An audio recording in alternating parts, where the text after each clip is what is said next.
I'm working to defacilitate your vagus nerve.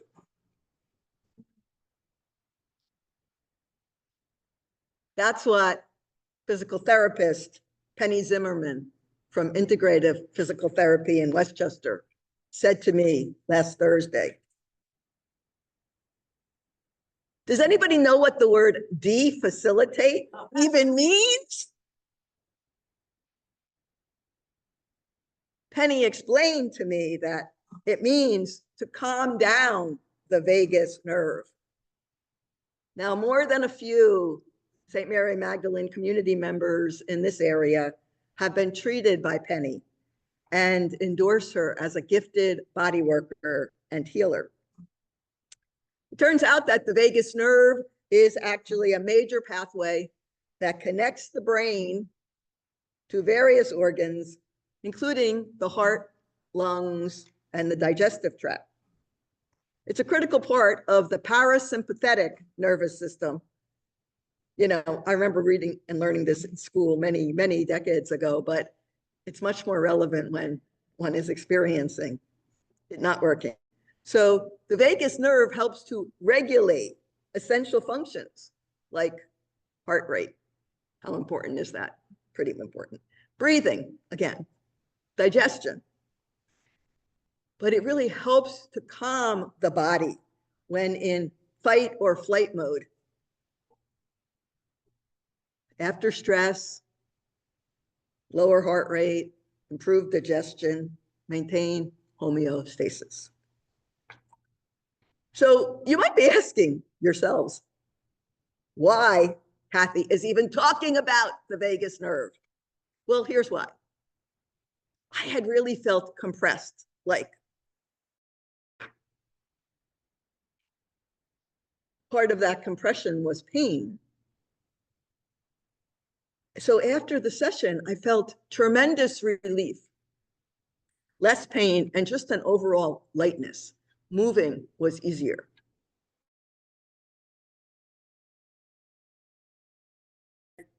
Deep breathing. Massage. Meditation.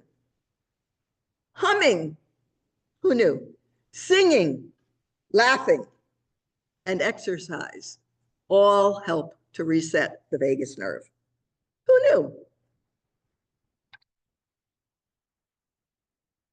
As I reflected on today's readings, I found myself wondering how Queen Esther and the nameless woman caught in adultery might have dealt with the trauma that they lived through.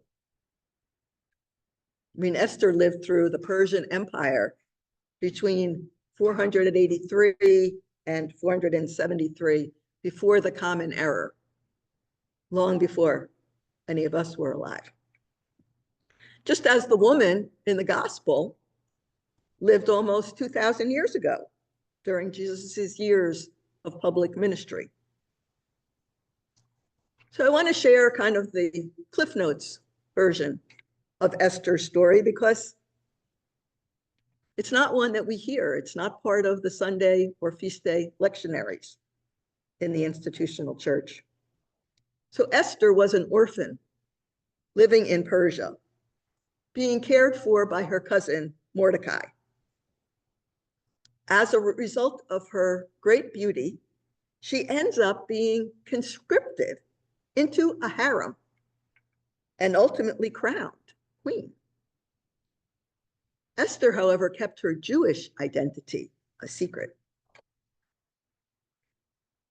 The king's prime minister, named Haman, plots to exterminate all the Jewish people throughout Persia. Mordecai hears about this plan and tells Esther, who intervenes with the king. The Jewish holiday we know as Purim celebrates how Queen Esther saved the people. Esther modeled bravery, courage, and the importance of community. So now let's shift to our gospel, where we meet that nameless woman who's being used by the religious authorities to test Jesus. What might we learn from Jesus's actions?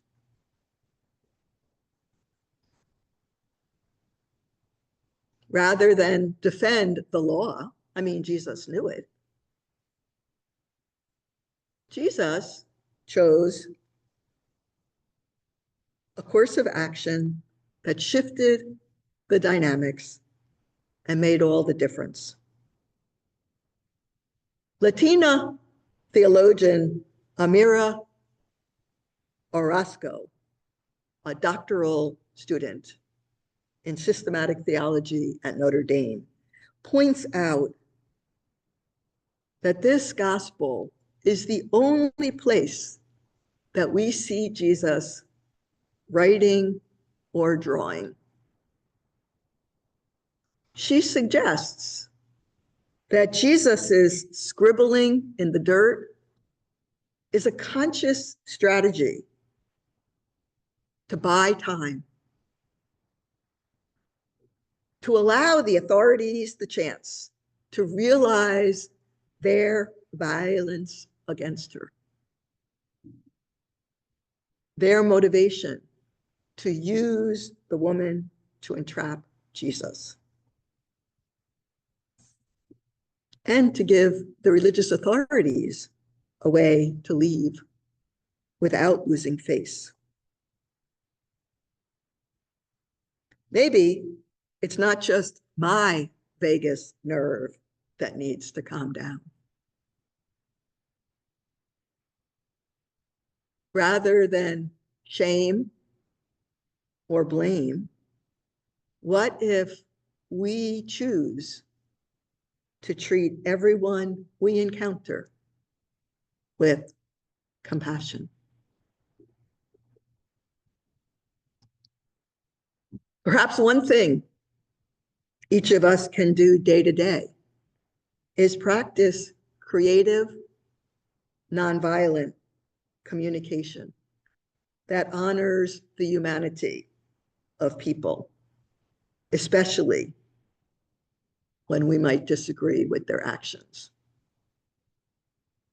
Maybe in our households, in our families, in our local communities, in our country, in our world. I leave you today with a question Amira actually posed that challenges me and I think is worth pondering.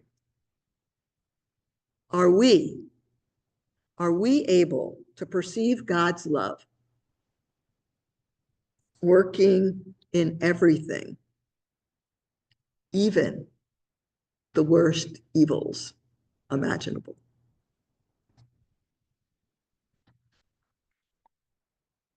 God bless you.